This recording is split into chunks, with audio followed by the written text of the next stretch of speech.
You've said many times you feel that preservation of history is important, the labor history. Um, what do you think we need to understand from our past to face our conflicts of our future? Well, first of all, I think that if you don't understand your history, you don't know how you got here, right? It's kind of like leaving home and you get on vacation, forgetting where you live, right? So I think you can't give proper credit to those who've gone on before you if you don't understand your history. Okay, that's vitally important. Who is Mother Jones? Mother Jones was born Mary Harris in Cork, Ireland. Her family migrated to the United States through Canada. What I mean by that is there was a lot of immigrants that came to America kind of through the back door. All right, what they would do instead of going through Ellis Island, all the quote unquote my parents or my great whatever came here illegally, they would come into the United States through Canada. And then once they're there, they would claim citizenship. Mother Jones first was a teacher of children, and she didn't like the job. In her autobiography, she said she didn't like bossing little children. She had married a man by the name of George in Memphis, Tennessee. They had 4 children, and in 1867, yellow fever swept through Memphis, and she lost her husband and 4 kids all in 1 week. Now, this would buckle a lot of people, but Mother Jones, she picked up the pieces and she moved to Chicago. And she started a little dress factory. And she always resented it. It was always the people who had wealth that were having the dresses made and everything else and picking them up in this little factory that she had, ignoring all the people in hardship on the streets.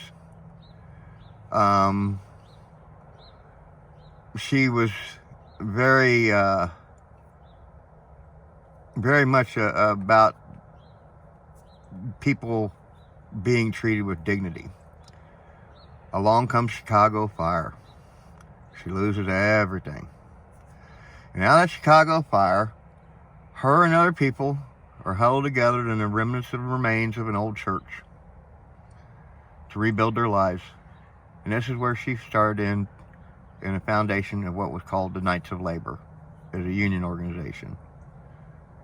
Mother Jones started selling a magazine called Appeal to Reason. Okay. She later became an organizer for United Mine Workers on her payroll. Okay.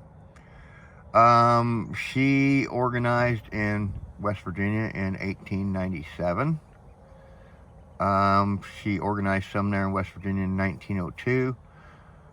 But she's really known from 1912, 1913, Paint Creek, Cabin Creek strike, and also from then on up till the Battle of Blair Mountain, which was in 1921.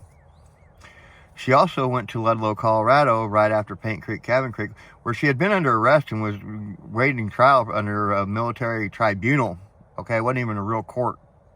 Okay, because martial law had been established. And anyway, so she gets out of jail there, and the next thing you know, she's out in Ludlow, Colorado. And for those of you who don't know, Ludlow, Colorado is the site of the largest amount of deaths attributed to the labor struggle in America.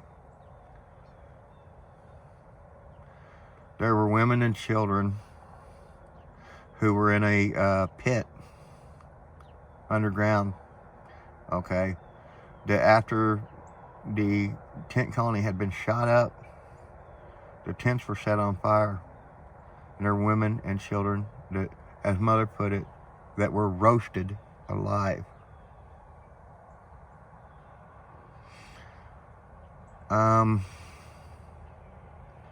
Mother Jones was very much a labor advocate for children. She's a labor advocate for the coal miners, especially West Virginia. After she had seen what West Virginia was, It didn't matter what it was. She could be on a strike for children or whatever. If something happened in West Virginia, she'd drop what she was doing, and she was in West Virginia. I look at when people have stood up in the past in our union, we didn't have anything given to us. I mean, there's so many young people out there now that's been in the mines a couple years. I don't think they've ever. I would say that if you ask a group of 30 coal miners, it's maybe 30 and younger, who John L. Lewis was, they might know. If you ask about Mother Jones, they may not know. I think you have to have an appreciation for what it took to get you in the middle class of this country. It was the labor movement itself that built the middle class in this country, and no one else. And it gets to me, for people to look at people, and I hate to keep using this name, but John Rockefeller in the history books and how great man he was. And here these workers died in Ludlow, and women and children died in Ludlow, and an 11-year-old boy was shot in the middle of the day. And Louis Tikas, the leader of the Ludlow tent colony, was murdered during the day, just to make things better for working people. But today, if you ask about those people who went on strike, nobody knows what you're talking about, and that's sad. That's sad.